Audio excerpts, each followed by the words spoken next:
ఈ perverted sexual behaviour ఏదైతే ఉందో దానికి ముఖ్య కారణము ఇప్పుడు ఈ అంతర్జాలం ఏమైపోయింది, ప్రతి ఒక్కరికి ఒక మొబైల్ ఫోన్ అనేది ఒక నిత్య అవసరం, ఏ వయసు వారి దగ్గరైనా ఉంటుంది. అందులో ఉండే కంటెంట్ ఎట్లా ఉంటుంది ఈ మధ్య కాలంలో, మీరు ఒక్కటి టైప్ చేయండి గూగుల్లో వై హౌ అని, ఫస్ట్ వచ్చేవేంటో మీరు ఒక్కసారి చూడండి. అది ఒక పరిణితి చెందిన వ్యక్తులు, ఒక అడల్ట్ పరిజ్ఞానము లేకపోతే ఇంత పరిపక్వత వచ్చిన వ్యక్తి వేరు, అప్పుడప్పుడే తమను తాము తెలుసుకుంటున్న కౌమార దశలో ఉన్న పిల్లలకి అటువంటివి ఎక్స్పోజర్ ఉంటే వాళ్ళు ఎట్లా తయారవుతారమ్మా.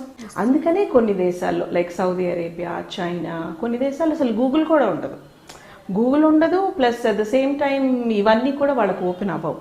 అది ఒక రిస్ట్రిక్టెడ్ ఇది. వాళ్ళు ఏమంటారు, we're not getting expose to the other things అనేది వాళ్ళు చెప్పే complaint. But at the same time crime rate కంట్రోల్లో ఉంది.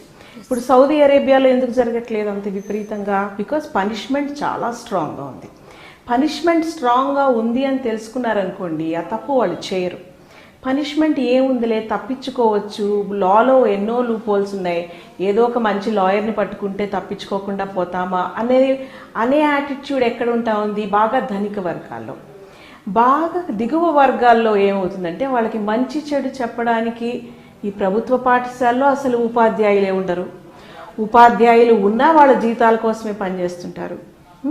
ఆ జీతాల కోసం పోనీ ఎవరో కొత్త చిత్తశుద్ధి ఉన్న ఒక ఉపాధ్యాయుడు పాపం ఏదో చదువు చెప్పి సిలబస్ ఫినిష్ చేయాలి, పరీక్షలకి వాళ్ళని తయారు చేయటంలోనే నిమగ్నమై ఉంటాడు. ఇక మంచి చెడు ఎవరు చెప్తారు?